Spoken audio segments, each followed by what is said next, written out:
Bonjour à tous. Eh bien, prenons un instant aujourd'hui pour lire et méditer un passage du livre du ciel de Luisa Picaretta. Au nom du Père qui m'a créé, du Fils qui m'a sauvé et du Saint-Esprit qui me sanctifie. Amen. Jésus, nous nous immergeons en toi, dans ta divine volonté. Nous nous unissons à toi, nous nous identifions à toi, nous nous consumons en toi, nous fusionnons nos volontés dans la tienne, nous les fondons dans la tienne. Et comme tous les jours, Jésus, nous t'ouvrons grand nos bras, nous te serrons contre nos cœurs et nous te disons que nous t'aimons, que tu es notre roi, notre bien, notre Seigneur, notre tout, que nous avons besoin de toi. Nous voulons au nom de tous te louer, te bénir, te glorifier, te remercier, t'adorer et t'embrasser avec ta volonté à toi, Seigneur. Viens, Jésus, installe-toi dans nos cœurs avec ton Père, l'Esprit Saint, avec ton royaume, ton trône, tes actes divins, tes attributs divins, tes œuvres divines. Viens, Seigneur, et recrée dans nos cœurs cet espace nécessaire pour que ta divine volonté puisse être reine en nous, qu'elle puisse être souveraine, qu'elle puisse se déployer, qu'elle puisse opérer et agir librement à partir de chacune de nos humanités. Oui, Seigneur, c'est ce que nous voulons, être de bons instruments entre tes mains. Aussi, viens prolonger ta vie en nous, que nos corps, que nos humanités soient comme des extensions de toi-même, des prolongations de toi, comme des débordements de toi. Seigneur, nous voulons être des humanités de surcroît pour toi. Aussi, nous te donnons nos yeux, viens regarder à travers eux, nous te donnons nos bouches, viens les utiliser pour parler, pour toucher tes enfants, viens respirer dans nos respirations, viens penser dans chacune de nos pensées, nous te donnons nos mains, viens agir à travers elles, viens investir nos pas de ta présence, viens sanctifier chacun de nos mouvements, chacun de nos battements de cœur, chacun de nos battements de cils, que tout Jésus soit fait par toi, c'est toi qui agis, c'est toi qui as les rênes de nos vies, de nos existence, nous t'accompagnons, que tout soit fait pour ta gloire, celle de ton Père et celle de l'Esprit Saint, que nos vies soient des offrandes éternelles d'amour, de louange, de bénédiction, de réparation pour toi, Seigneur, et que tout soit fait, bien sûr, immergé dans ta volonté et dans ton amour. Seigneur, nous voulons vraiment de tout notre cœur te remercier pour tout ce que tu nous as déjà donné, ces écrits du ciel qui sont si beaux. Nous avons tellement de chance de pouvoir les lire maintenant. C'est vraiment la bonne époque, la plus belle époque qui soit, pouvoir découvrir tous ces enseignements relatifs à la divine volonté, nous gorger des paroles de Jésus, nous laisser façonner, transformer. Il nous veut vraiment d'autres lui sur la terre. Il veut que nous grandissions jour après jour à sa ressemblance dans cette sainteté divine qu'il veut pour chacun de nous. Alors c'est tellement bien. Merci Jésus. Eh bien, pour tout ce que tu as déjà fait en nous, tous ces actes accomplis dans ta divine volonté, eh bien, tu as déjà travaillé nos cœurs, tu nous as déjà purifiés, retiré certaines choses de nos âmes. Alors merci pour tout ce que tu as déjà fait, tout ce que tu vas nous donner aujourd'hui. Chaque vérité que tu nous donnes, c'est une vie divine que tu sors de ton sein paternel, c'est une naissance que tu nous donnes pour nous façonner. Tu viens embaumer notre âme, la purifier, la parfumer. Alors merci Jésus, merci aussi de nous donner cet élan. Tout vient de toi Jésus, cet élan pour que nous mettions en pratique, que nous t'appelions dans toutes nos actions, pour que nos actes soient tous divins, des soleils étincelants, éternels, avec cette portée universelle et intemporelle. Merci infiniment, c'est toi Jésus qui fais tout et vraiment voilà, nous voulons que davantage tu puisses nous forger comme tu le souhaites, Seigneur. Nous ne voulons pas mettre des freins à tes plans d'amour pour nous. Voilà, qu'il en soit fait selon ta volonté pour chacune de nos vies. Merci aussi Jésus, et bien sûr pour ton amour pour chacun de nous, pour ta miséricorde illimitée pour chacun de nous, quelles que soient nos fautes, quels que soient nos péchés, quelles que soient nos chutes répétées, quelle que soit la laideur de nos âmes, tu nous attends toujours dans cette inlassable attente. Tu nous tends les bras et quand nous faisons un pas dans ta direction, une petite miette d'amour que nous te donnons, un petit regard, tu es fou de joie et directement tu t'élances dans nos bras pour nous nettoyer, pour nous laver de tes larmes, de ton sang et nous revêtir des plus belles merveilles du ciel, tous ces joyaux sublimes. Tu veux tout nous donner, tu nous veux propriétaires de tout, Seigneur. Alors merci pour vraiment cet amour inouï que tu as pour nous, Seigneur. Tu l'as dit, j'aime chacun de mes enfants autant que tous les autres réunis. Merci Jésus de nous avoir donné maman Marie comme maman. Elle qui est si douce, elle qui est la reine du royaume de la divine volonté et qui nous y veut. Elle nous veut dans ce royaume avec elle. Elle l'a dit à Louisa, je suis reine de ce royaume, mais il n'y a pas d'autre personne avec moi. Et donc vraiment, je veux tout donner à mes enfants. Je veux qu'ils soient heureux comme moi. Je veux qu'ils soient dans cette plénitude de sainteté, de beauté, etc. Alors vraiment, je veux les y conduire. Alors Marie, merci, merci de nous relever après chacune de nos chutes et de nous ramener à notre juste place dans le cœur de Jésus pour que nous soyons tous brûlés et consumés par les flammes ardentes de son amour et que nous devenions à notre tour pur amour, pure lumière. Merci Maman Marie. Nous prenons ce temps pour vous recouvrir l'un l'autre, Jésus et Marie, de vos bénédictions respectives, de votre amour respectif, de vos baisers, de vos caresses, de ces mots que vous aviez l'habitude de vous dire, ces mots tendres. Voilà, et nous voulons également vous recouvrir de tous les actes d'amour, de tous les saints de tous les temps, refaits dans ta divine volonté, Seigneur. Nous voulons également vous aimer avec l'amour du Père, l'amour de l'Esprit Saint, l'amour trinitaire, vous recouvrir de tous les actes que Jésus tu as mis dans l'œuvre de la création, ces actes d'amour, tout cet amour que tu as placé dans la création, tous les actes d'amour que tu as placés dans l'œuvre de la rédemption et ceux que tu as placés dans l'œuvre de la sanctification. Nous reprenons tous ces actes ainsi que tous les actes accomplis par Adam dans son état d'innocence, par toutes les âmes ayant vécu dans la divine volonté, vivant aujourd'hui ou qui vivront dans le futur. On reprend déjà tous ces actes, tous tes actes à toi, Maman Marie, tout ce que tu as accompli dans la divine volonté depuis la seconde 1 de ta conception jusqu'à ton assomption, tous ces actes magnifiques. Tu n'as été que dans la divine volonté. Alors nous reprenons tous tes actes, tous tes mouvements, tous tes pas, toutes tes paroles. On reprend tout et sur tous ces actes, nous plaçons notre petite touche personnelle d'amour, nos petits baisers, nos petits je t'aime et nous réoffrons tout au pied du trône de la majesté suprême pour que tout cet amour soit renouvelé, soit redoublé et qu'il puisse se répandre à profusion dans tous les cœurs, dans notre cœur et dans tous les cœurs et que vienne s'établir le royaume de la divine volonté. Seigneur, c'est ce que nous voulons aussi, nous te le demandons à chacun de nos battements de cœur. Entends cette prière, toutes les paroles de notre Père, et bien que chacun de nos battements en soit enrichi, que ta volonté soit faite, que ton royaume vienne s'établir ici-bas sur la terre. Que toutes les âmes soient sauvées, que les pécheurs puissent se convertir, que les âmes reviennent à toi, Seigneur. Et vraiment, nous te le demandons, non seulement à chaque battement de nos cœurs, mais également chaque battement de nos cils, chacun de nos micro-mouvements, et sur chaque élément de la création où nous voulons te dire, Jésus, que nous voyons ton amour, puisque toutes les manifestations de ton amour, nous voyons ton amour et nous y répondons. Au nom de tous, nous suivons les actes de ta divine volonté partout présente qui régit l'activité dans chaque élément créé. Nous l'accompagnons, nous lui tenons compagnie et nous plaçons nos je t'aime partout pour vraiment répondre à ton amour brûlant, Seigneur. Nous voulons encore, Jésus, t'offrir une prière de Louisa. Prière se trouvant dans le volume 11 à la date du 17 décembre 1914. Voilà, nous savons combien ces prières sont précieuses pour toi puisque c'est toi qui les as enseignées à Louisa, c'est toi qui as formé Louisa, qui a travaillé son cœur. Donc chaque fois qu'elle te prie, tu entends tes propres prières. Donc nous nous unissons à cette prière pour te l'offrir. Voilà cette prière où tu nous dis que les âmes vivant dans la divine volonté deviennent des hosties vivantes pour toi. Dans le sacrement de l'Eucharistie, je veux être nourrie avec ma propre nourriture. C'est toi qui nous dis cela, Jésus. Alors Louisa fait cette prière. Seigneur, que dans ta divine volonté, mon corps et ma volonté forment un tabernacle où tu puisses résider. Voilà, que mon cœur devienne un petit tabernacle d'amour pour toi, un petit tabernacle de consolation, un tabernacle vivant pour ta divine volonté. Viens vivre dans mon cœur, Seigneur.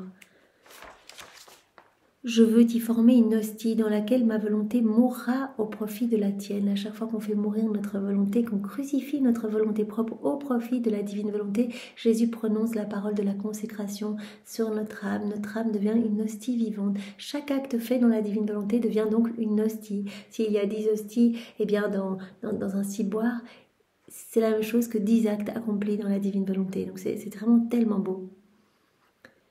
Voilà. Je veux dans mon cœur t'y former une hostie dans laquelle ma volonté mourra au profit de la tienne, que ta volonté pénètre tout mon être, constituant ainsi une parfaite consécration pour cette hostie. Voilà, Louisa, elle demande à chaque acte qu'il y ait vraiment cette parole de consécration qui soit prononcée et que cet acte vraiment devienne un acte de pur amour, comme une hostie vivante, que cet acte apporte la gloire, l'amour et l'adoration la plus parfaite à la Trinité. Je prends possession de ta volonté, de ton amour, de tes prières, de tes réparations et de tes sacrifices et je te les présente comme nourriture, ô mon Dieu. Puisque Jésus a dit, voilà, offrez-moi à moi-même, en fait. Prenez tout ce qui m'appartient dans ma divine volonté, il y a tout. Venez vous servir et réoffrez-moi tout. Et quand vous faites des actes, eh bien, voilà, que vous mangez, vous m'offrez en fait mes propres actes à moi. Quand vous priez, vous m'offrez mes propres prières à moi. Vous vous unissez à tout ce que j'ai déjà fait lors de mon passage sur la terre, qui est toujours en acte de se donner. Voilà, quand on mange, on s'unit eh bien, à cet acte suspendu, que Jésus qui a déjà refait nos vies, eh bien, voilà, on vient décrocher cet acte suspendu. Et donc, on remet en mouvement eh bien, cet acte divin, en fait. Notre acte humain, directement, prend le cachet du sceau divin et devient éternel, infini, magnifique, avec une portée parfaite. Donc, Jésus dit ici à Louisa, toujours donc dans ce volume 11, 17 décembre 1914, donc dans le sacrement de l'Eucharistie, je veux être nourrie avec ma propre nourriture. L'âme prendra possession de ma volonté, de mon amour, de mes prières, de mes réparations et de mes sacrifices. Elle me les donnera comme s'ils étaient siens et je m'en nourrirai. Donc on peut aller nourrir Jésus, voilà, nourrir Jésus en nous. Nous savons bien qu'il vit en nous et donc nous alimentons à chaque acte fait, à chaque prière, à chaque réparation dans la divine volonté. Nous alimentons cette vie divine en nous. Mais nous pouvons aussi accompagner Jésus dans tous les ciboires, dans tous les tabernacles. Et bien, chaque fois qu'on va faire des actes, c'est comme si nous allions nous trouver près de Jésus pour le nourrir, et bien dans le Saint-Sacrement, pour l'accompagner, pour le consoler. Cette âme me les donnera comme s'ils étaient les siens et je m'en nourrirai. L'âme s'unira à moi, tendant l'oreille pour entendre ce que je fais et pour le faire avec moi. L'âme qui vit dans la divine volonté se décentre eh bien, de ses propres préoccupations. Elle ne regarde plus son nombril, mais elle va garder les yeux fixés sur Jésus pour continuellement le consoler et l'aimer. Voilà, on se trouve avec Jésus dans chacune des hosties. Voilà, on se trouve avec Jésus dans les mains des prêtres qui le consacrent. On l'entoure de ses harmonies, de sa pureté, de sa beauté, des plus beaux chants du ciel, etc. pour vraiment être toujours avec lui et lui apporter de la consolation, de la réparation, de l'amour au nom de tous. Elle me donnera sa nourriture et je serai heureux. C'est seulement dans ces hosties vivantes que je peux trouver compensation pour ma grande solitude, ma grande faim et tout ce que je souffre dans les tabernacles. Donc voilà, on peut, dans tous nos actes, nous savons bien, nous consolons Jésus, nous apaisons de sa justice divine, mais nous pouvons avoir cette intention particulière eh bien de l'accompagner, voilà, de faire cette ronde dans les sacrements, comme Louisa avait l'habitude de le faire. Elle faisait ces rondes dans l'œuvre de la création, de la rédemption, de la sanctification. Elle accompagnait la divine volonté, l'Esprit Saint gémissant de solitude dans les sacrements, dont le Saint-Sacrement. Et donc, en devenant hostie vivante, eh bien, elle accompagne, elle tient compagnie à la divine volonté, elle alimente Jésus, elle le console, elle l'abreuve, elle lui apporte de la tendresse que les hommes ne lui donnent pas. D'ailleurs, dans l'heure de la passion de Jésus, c'est cette 4e heure, donc où Jésus s'institue dans l'Eucharistie. Il voit à travers les siècles, eh bien, voilà toutes les offenses qu'il va recevoir, tous les actes irrévérencieux dans les églises, etc.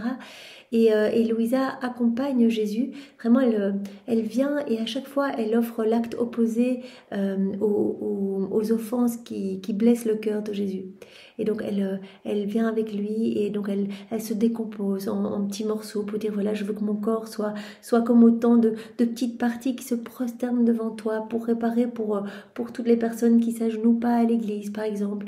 Ou je veux que chaque partie de mon corps eh bien, te dise toujours, je t'aime, je te loue, je te bénis, vraiment, je te veux dans ma vie. Donc, elle vient tout compenser et nous pouvons, nous aussi, le faire pour vraiment compenser cette grande solitude, cette grande faim et toutes ces souffrances que Jésus ressent dans le Saint-Sacrement, vraiment dans les tabernacles. Eh bien Jésus, oui, donne-nous cette grâce de pouvoir penser à toi à chaque instant, de t'inviter dans nos actions, mais d'avoir aussi cette intention spécifique de vraiment de faire de nos cœurs des petits tabernacles pour t'y accueillir et de t'accompagner eh bien dans toutes les hosties. Je te demande, Jésus, maintenant de disposer nos cœurs, nos intelligences pour que nous puissions accueillir ce que tu vas nous donner maintenant, ce précieux trésor que tu vas nous donner, que nous puissions et bien comprendre ces mots bénis qui sont les tiens, avec ta sagesse à toi, ton intelligence à toi. Enveloppe-nous de ta lumière, donne-nous ton cœur. Seigneur, vraiment qu'il y ait cette transplantation cardiaque, donne-nous ton cœur et nous te donnons le nôtre. Nous voulons vraiment qu'il y ait cet échange de tout. En fait, on te donne ce que nous sommes, on te donne notre volonté, donne-nous la tienne, on te donne nos vies, donne-nous ta vie. Comme le dit un prêtre voilà, que j'aime beaucoup, Claudio Barbu, donc de la mission Roi. Lui, il fait tout en petites chansons, il dit Jésus, je te donne mes mains, donne-moi tes mains, je te donne mes yeux, donne-moi mes yeux, et il répète cette chanson voilà, pendant toutes les homélies en fait, et vraiment pour nous montrer combien il est important, voilà, qu'il y ait cet échange de vie, qu'on laisse Jésus vraiment vivre complètement en nous, que ce soit lui qui fasse tout en nous, que ce soit sa divine volonté, qui soit vraiment la reine en nous.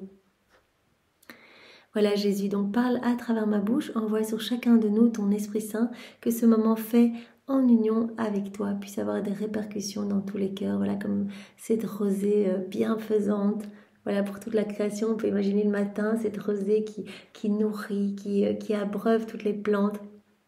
Et bien voilà, que c'est ce moment fait en union avec toi, et bien voilà, puisse avoir vraiment des effets magnifiques dans toutes les âmes de tous les temps, voilà, qu'il y ait des âmes qui reviennent à toi, qui se convertissent, qui se sanctifient, qui se confessent, qui retournent à la messe, d'autres qui découvrent les écrits du ciel ou qui s'essaient à leurs premiers actes. Toi, tu sais ce que tu vas opérer, Jésus, mais nous savons bien que toutes les âmes vont recevoir quelque chose et en fonction de leur disposition, de leur ouverture de cœur, et bien voilà, cela va porter du fruit ou non.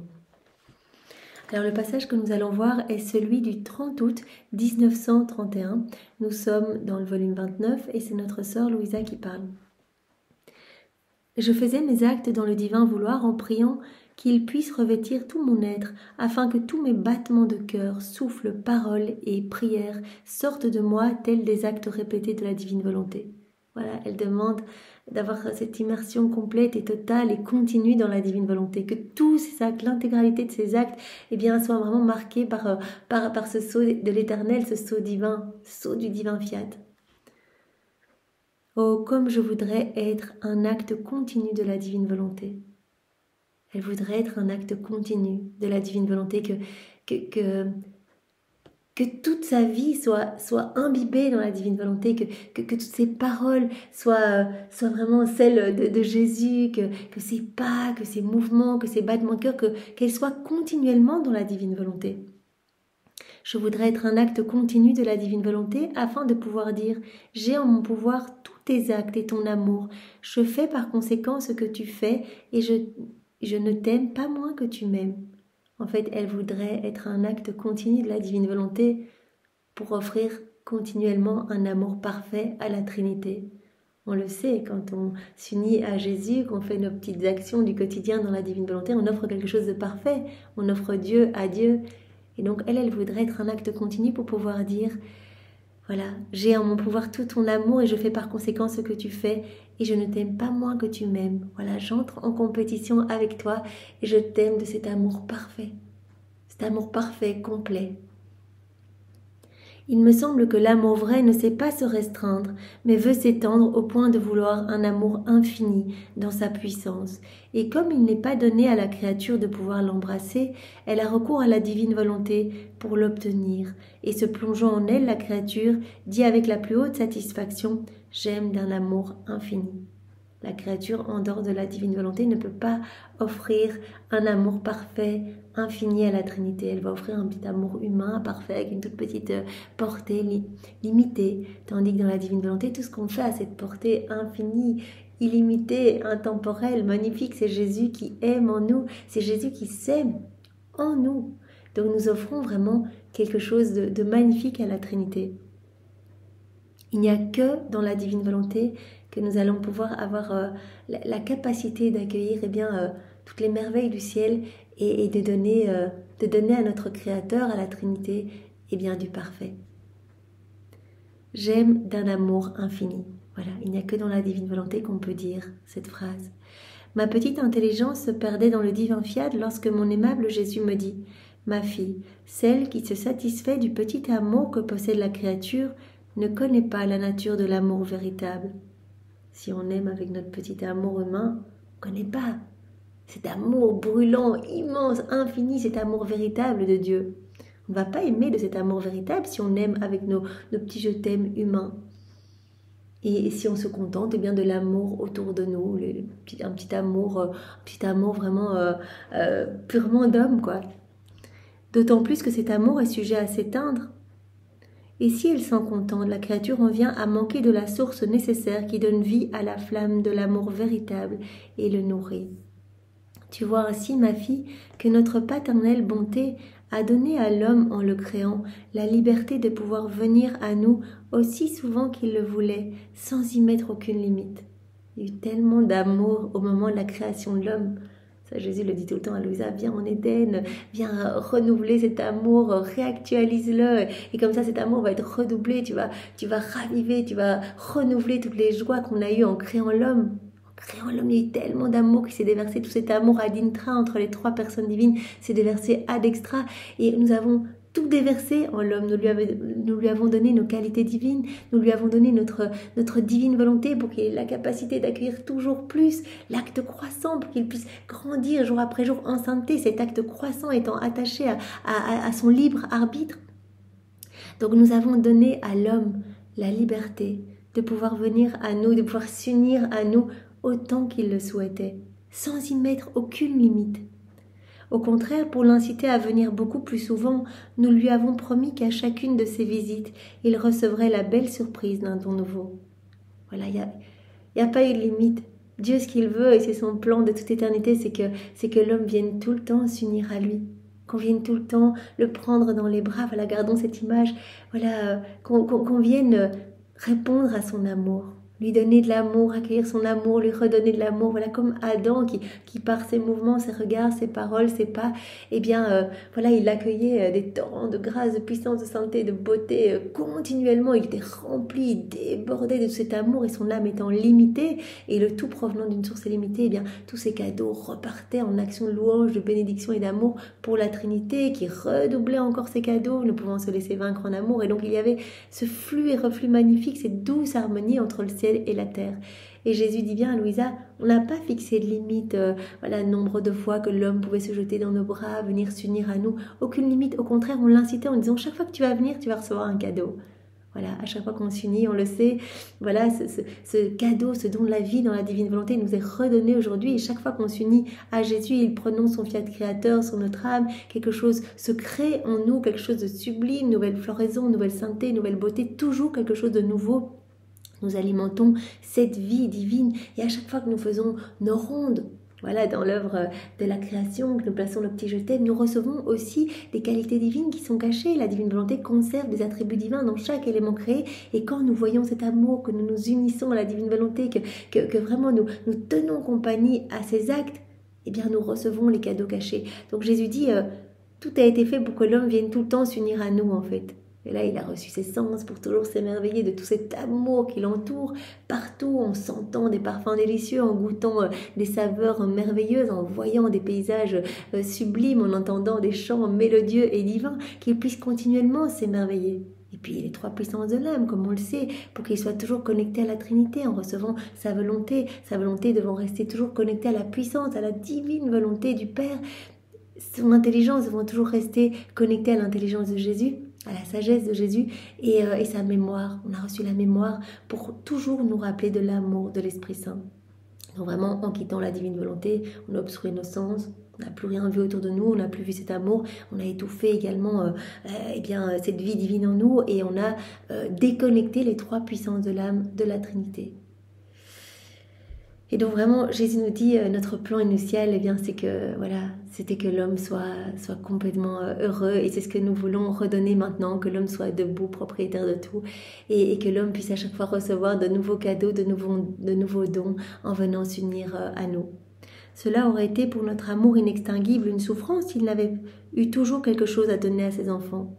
Voilà, Jésus dit, ce n'est pas dans notre nature, eh bien, de ne pas donner. Quand nos enfants viennent à nous, on donne toujours quelque chose de nouveau. Et il attend même avec impatience leur arrivée pour leur faire l'une après l'autre la surprise de dons plus beaux les uns que les autres. Jésus nous parle, eh bien, de cadeaux toujours nouveaux. toujours magnifique, il n'y en a aucun qui est semblable, on va recevoir à chaque fois quelque chose de plus. Donc au plus nous allons faire des actes, au plus nous allons recevoir des grâces, des bénédictions, des cadeaux, notre âme va s'épurer. Vraiment, Jésus va l'ennoblir. À chaque acte que nous allons faire, il reçoit comme cette autorisation pour arracher quelque chose résultant de notre volonté propre.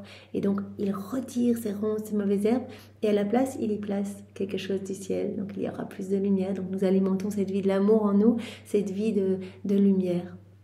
Parce que Jésus nous veut tous pur amour, pure lumière, nous veut des échos de la Trinité, des images de lui-même. Notre amour veut festoyer avec la créature et il est heureux de préparer lui-même les festivités pour avoir l'occasion de toujours donner. Voilà, donc ce plan de Dieu que l'homme soit gorgé continuellement de cadeaux divins en fait. Jésus dit, notre plan c'est de toujours donner à l'homme. Mais pour cela, il faut que l'homme vienne s'unir à nous, que l'homme vienne près de nous, que l'homme nous prenne dans ses bras, que l'homme nous aime en fait. On ne peut pas donner si l'homme ne veut pas de nous. Si l'homme ferme son cœur, en fait, par là même, il va fermer notre cœur. On ne pourra pas déverser tous les cadeaux.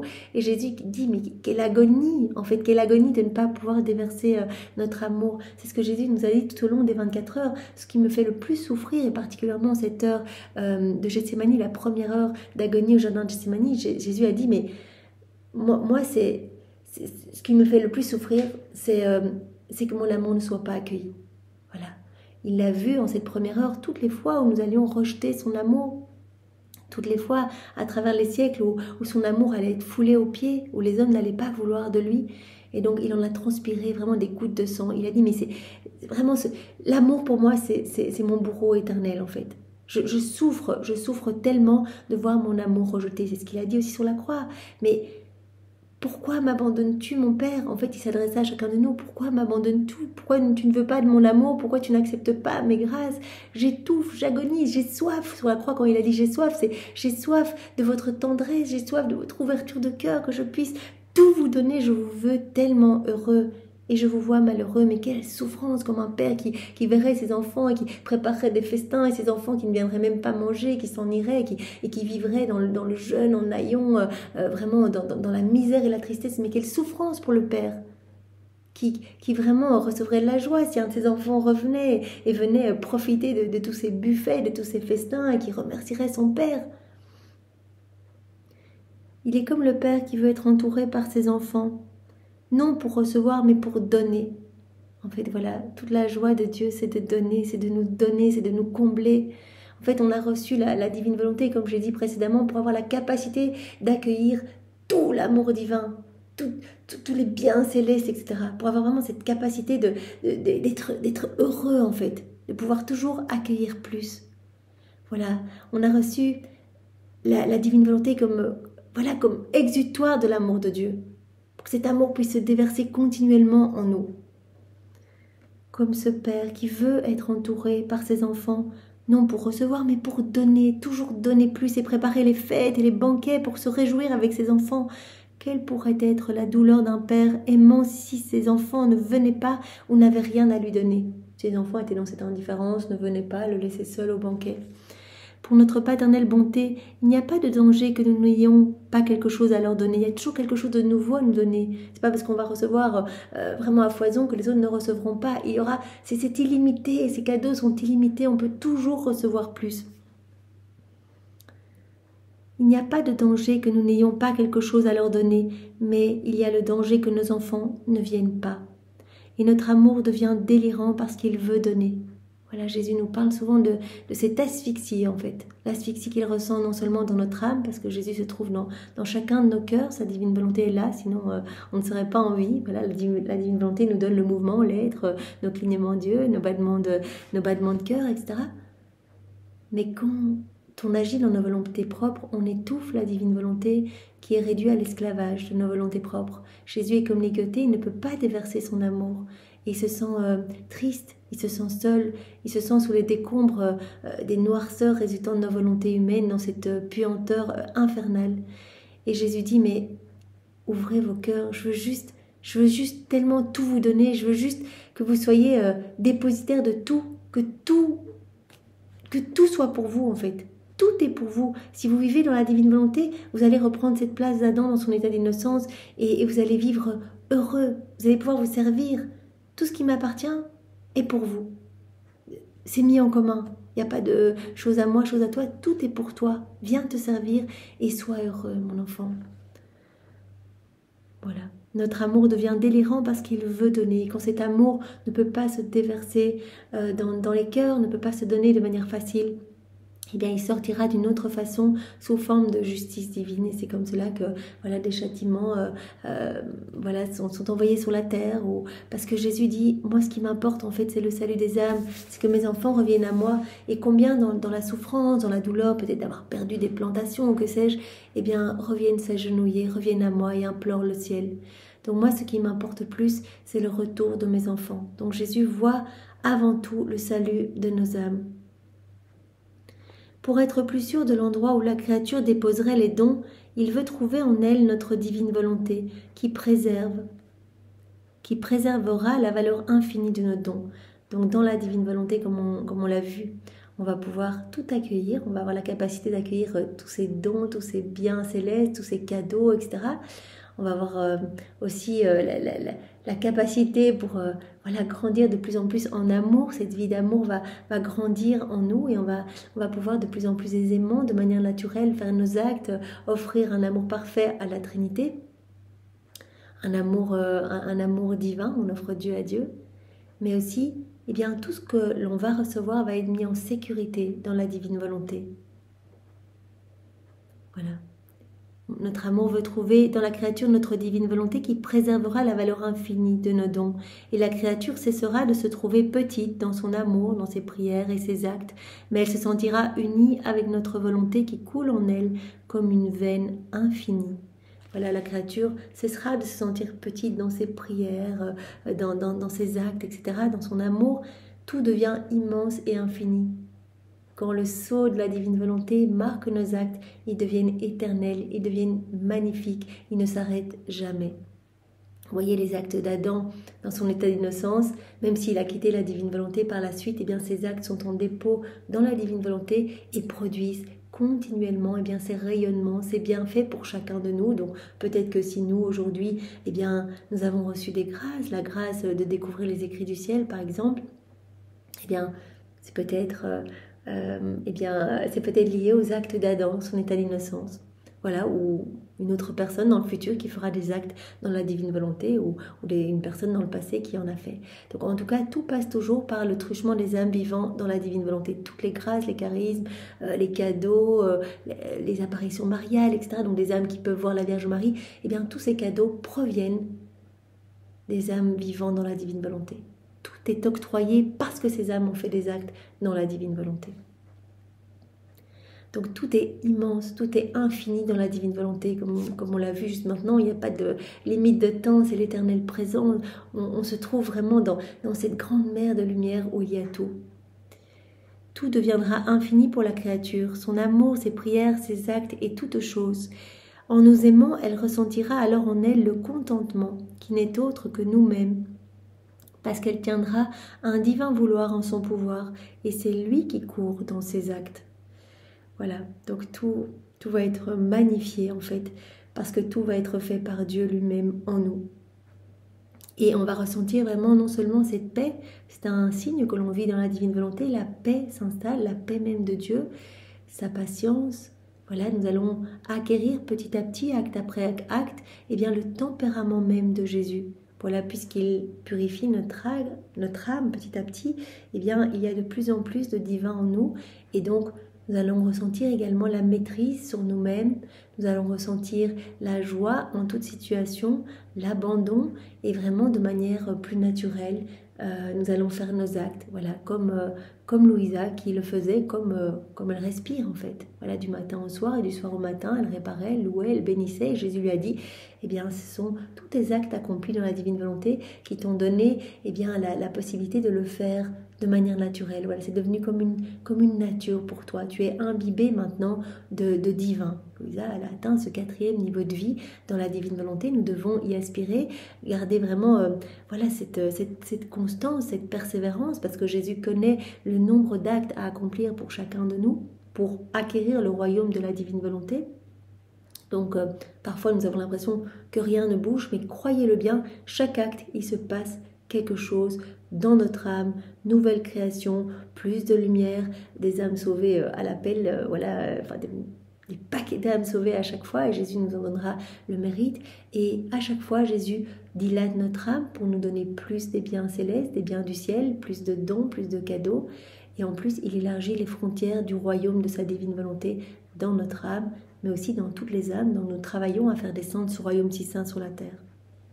Et on va ressentir ce contentement, on va ressentir cette vie divine croître en nous, comme Louisa qui même, quand elle est vraiment sujette à des petites tristesses, des petites tribulations, voilà, avec toute cette période d'humiliation, avec les prêtres qui ne la croient pas, etc. Eh bien, elle dit chaque fois, voilà, je ressens ça, mais je ressens cette force en moi, mais cette vie en moi qui vraiment, qui me pousse à continuer mes rondes, etc. D'ailleurs, Jésus lui a dit, il n'y a jamais eu de rupture de ta volonté humaine avec la divine volonté. Donc vraiment, tu es tellement imbibé que même si tu as l'impression parfois que tu as quitté ma divine volonté parce que tu as des pensées peut-être d'amertume, etc., en fait, tu crées juste des nuages devant le soleil de ma divine volonté, mais il suffit que je souffle sur ces nuages qui ne sont pas éternels et directement mon soleil divin resplendit en toi. Tu freines juste un petit peu le travail de la divine volonté. Ce sont encore des petites poussières de ta volonté humaine qui restent dans ton âme et que tu ressens, que tu perçois.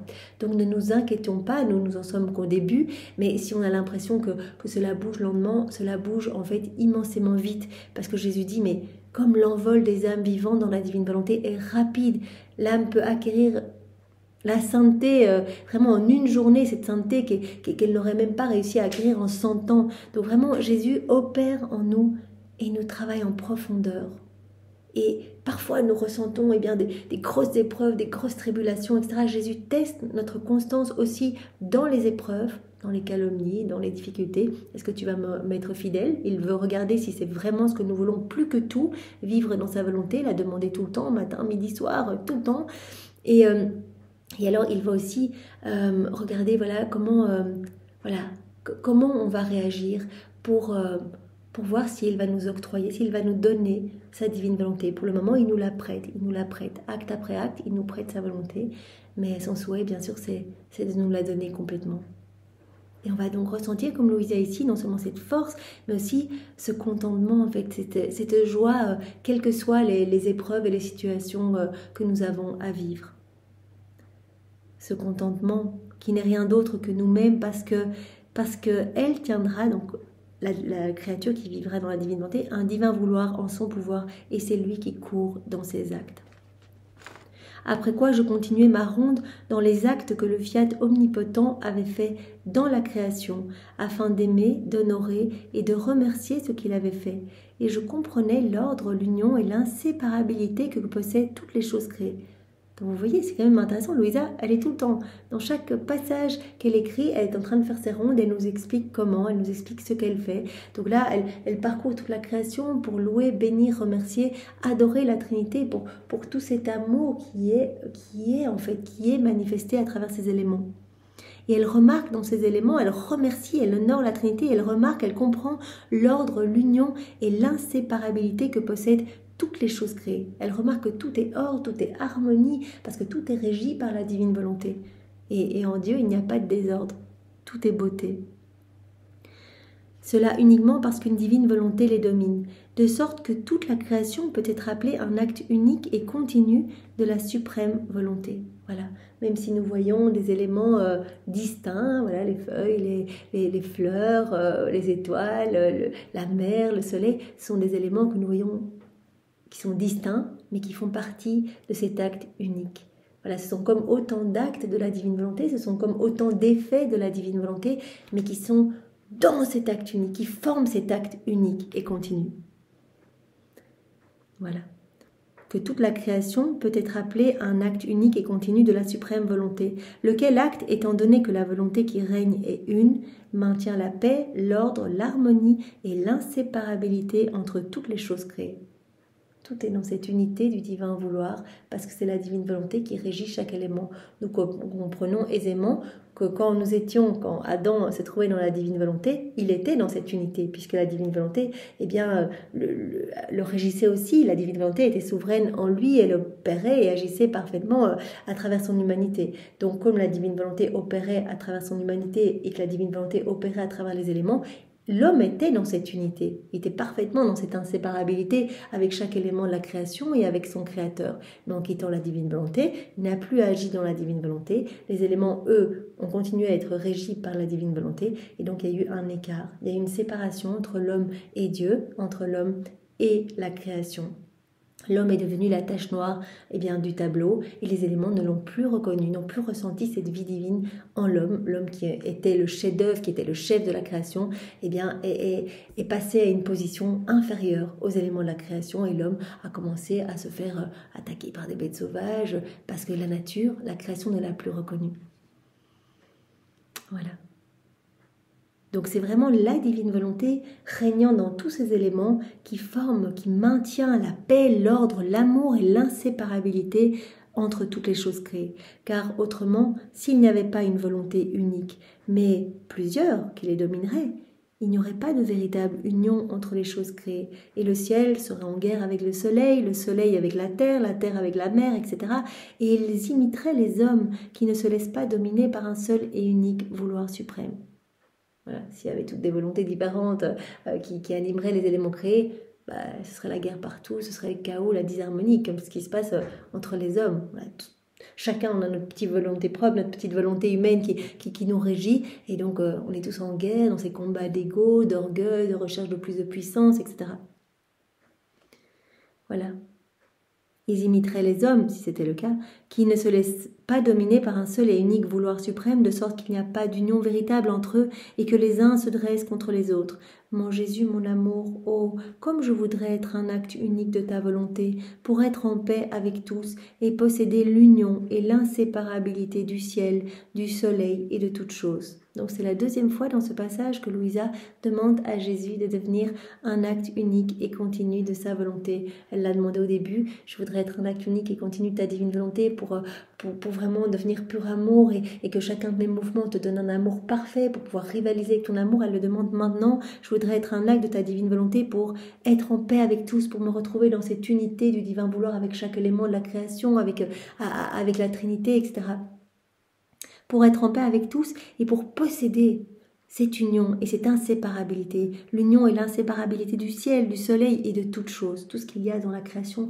Louisa, elle aimerait bien le posséder aussi, nous voudrions être vraiment totalement imbibés dans ta volonté, Seigneur, et retrouver vraiment cette unité avec les éléments de la création, avec toi, Jésus, ton Père et l'Esprit Saint. Tu trouverais ainsi en moi l'amour que tu as mis dans le ciel, le soleil et en toutes choses.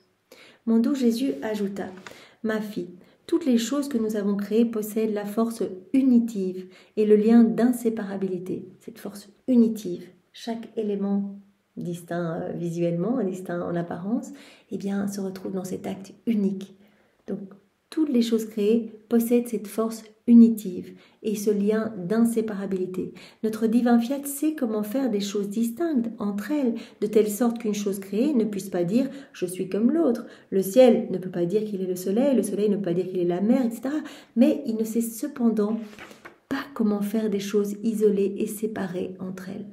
Choses distinctes, mais unies, ce lien d'inséparabilité. Cette force unitive.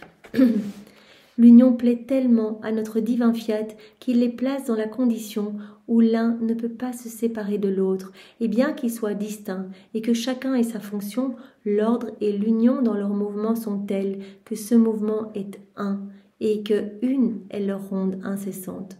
Jésus dit, voilà, les éléments sont distincts, mais ils sont dans cette force unitive, ils sont dans ce mouvement unique en fait, cette ronde incessante. Mais pourquoi mon fiat rend-il leur mouvement et leur ronde continuelle? Qu'est-ce que c'est ce mouvement cette ronde incessante? C'est en fait un mouvement pour nous donner continuellement l'amour de notre Créateur, pour nous l'apporter. Pourquoi mon fiat rend-il leur mouvement et leur ronde continuelle? C'est afin de leur donner cette course d'amour vers celui qui les a créés et les faire courir vers leur créature. Donc course d'amour, c'est vraiment en restant à leur place, dans cette force unitive, dans cette inséparabilité, eh bien, ils rendent gloire à Dieu. Voilà, en restant là où Dieu les a voulu, ils rendent gloire à Dieu. C'est comme une course vers leur créateur, mais c'est aussi une course d'amour vers toutes les créatures pour leur donner l'amour de Dieu. C'est afin, donc cette ronde, et c'est ce mouvement continuel, c'est afin de leur donner cette course d'amour vers celui qui les a créés et les faire courir vers les créatures pour exercer leur fonction d'offrande. Fonction d'offrande. Les éléments créés ont tous cette fonction d'offrande, en fait, pour nous. Cette fonction d'offrande de l'amour de leur créateur qui les a créés pour elles, pour les créatures. Donc vraiment, voilà, ils sont dans ce mouvement unique, cette ronde incessante, et bien de rester là où ils sont pour glorifier la Trinité et pour jouer ce rôle d'offrande, cette fonction d'offrande de l'amour de Dieu. Voilà, puisque tout est manifestation de l'amour de Dieu. Jésus l'a dit, allez vous balader, allez vous promener quelque part, et directement tout est en fait comme une leçon de ma divine volonté. Observez la diversité, les détails dans les fleurs, mais c'est vrai, même les toutes petites fleurs, on a vraiment des détails, on peut regarder le petit pistil au milieu, enfin c'est juste... C'est tellement magnifique, en fait, tout a été pensé à la perfection et tout nous témoigne de cet amour. Et nous savons en plus que chaque élément créé cache un cadeau, un cadeau de Dieu pour nous. Donc vraiment les éléments continuent dans ce mouvement 1, cette ronde incessante, vraiment exercer leur fonction d'offrande de l'amour de Dieu pour nous. Voilà, que nous puissions nous émerveiller continuellement en voyant, dans la brise du vent, en entendant les chants des oiseaux, en voyant les petits papillons passer, en observant la diversité des plantes, etc. Que nous puissions nous émerveiller de cet amour de Dieu pour nous. Or, la créature possède le lien de toutes les choses créées et elle tourne avec elle. Ainsi, si tu respires, c'est l'air qui te fait respirer, palpiter, circuler le sang dans tes veines. Donc, la créature le fait même sans le vouloir, elle est immergée dans la divine volonté, même sans le vouloir. Bon, maintenant, elle n'en retire aucun fruit parce qu'elle étouffe cette divine volonté et qu'elle va se servir des éléments de la création uniquement pour se nourrir. Elle ne va pas voir l'activité divine derrière, elle ne va pas voir l'amour de Dieu derrière, etc. Mais on vit tous dans la divine volonté quelque part.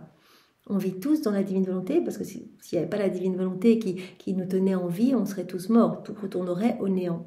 Donc la créature possède le lien de toutes les choses créées et elle tourne avec elle. Ainsi, si tu respires, c'est l'air qui te fait respirer, palpiter, circuler le sang dans tes veines. L'air te donne le souffle, le battement de ton cœur et le prend pour te le redonner à nouveau. Et tandis qu'il donne et prend incessamment ton souffle, il tourne et court avec toutes les choses créées. Voilà, il y a ce mouvement des éléments créés, mais qui rentre en communication avec les hommes. On va respirer et cet air qui continue sa ronde partout, et bien va remplir nos poumons, va nous donner la respiration, etc. Ton œil, en se remplissant de la lumière, court dans le soleil et tes pieds courent avec la terre. Mais veux-tu savoir qui possède vraiment le bien de sentir la force? Voilà, tous les hommes, même s'ils vivent dans leur volonté humaine, sont dans la divine volonté, la divine volonté se trouve partout, en eux, etc. Mais qui va ressentir cette force? Qui va ressentir l'union, l'ordre et l'inséparabilité de toutes les choses créées vivantes? Qui va ressentir la course de tout son être vers le Créateur? C'est l'âme vivante dans la divine volonté.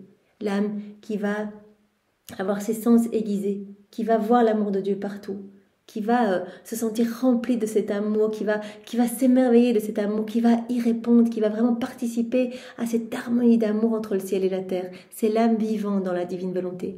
C'est celle qui se laisse dominer, qui possède la vie de ma volonté. Les choses n'ont pas changé et sont comme elles étaient au commencement, mais c'est la créature qui a changé en ne faisant pas notre volonté. Voilà, les choses n'ont pas changé, elles sont toujours, c'est toujours l'acte de création qui renouvelle continuellement, c'est toujours ce même acte de création. Les choses n'ont pas changé, c'est l'homme qui a quitté la divine volonté et qui a changé, donc qui va se servir de tout ce qu'il a autour de lui, mais qui ne va plus donner comme finalité à ses actes la gloire de la Trinité, qui ne va plus vivre vraiment dans ses liens intimes avec son Créateur. La créature qui fait notre volonté et se laisse dominer par elle occupe la place d'honneur telle que créée par Dieu. On le sait, cette place originelle, voilà, l'homme qui vit dans la divine volonté retourne à cette place d'Adam et donc voit tout, ressent tout, tisse des liens toujours plus puissants, plus forts avec la Trinité, vraiment reprend cette place d'enfant, quoi, de vrai enfant de Dieu. Elle occupe la place d'honneur telle que créée par Dieu et par conséquent nous la trouvons partout. Voilà, elle s'écoule partout. L'âme qui va vivre dans la divine volonté va faire des actes et en fait tout va se couler. Elle va se couler dans le soleil. Elle va se retrouver vraiment dans cette inséparabilité avec les éléments de la création. Elle va se retrouver partout, comme dit Jésus ici, dans le soleil, dans le ciel, dans la mer et en union avec toutes les choses créées. Oh, comme il est beau de la retrouver dans toutes les choses que nous avons créées et que nous avons faites uniquement par amour pour elle. Donc même si tous les hommes vivent dans cette belle création, sont régis par la divine volonté, se trouvent vraiment dans la divine volonté, mais en fait, ils le font sans retour d'amour, sans voir l'amour de Dieu partout, etc. Seule l'âme, voyant cet amour, y répondant, va alimenter cette vie divine et va pouvoir vraiment reprendre cette place d'honneur dont Jésus parle ici, cette place de l'homme au sortir des mains de son Créateur, d'Adam dans son état d'innocence.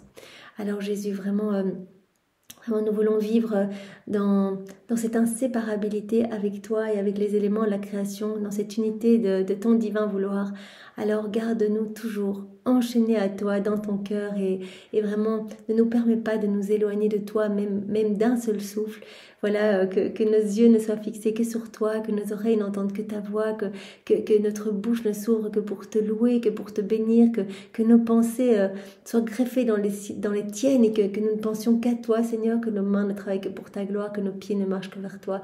Oui, Seigneur, vraiment aide-nous dans cet envol de notre âme, que notre âme puisse se dépouiller des choses ici-bas pour s'élever et se greffer dans le soleil de ta divine volonté, et que tu puisses, à travers notre humanité, faire rayonner tous les rayons de ton soleil divin et toucher ainsi tes enfants, et que ton royaume d'amour, Seigneur, vienne s'établir ici-bas. Merci Jésus, avec tes propres remerciements, au nom de tous, au nom du Père et du Fils et du Saint-Esprit. Amen. Soyez tous bénis. Au revoir.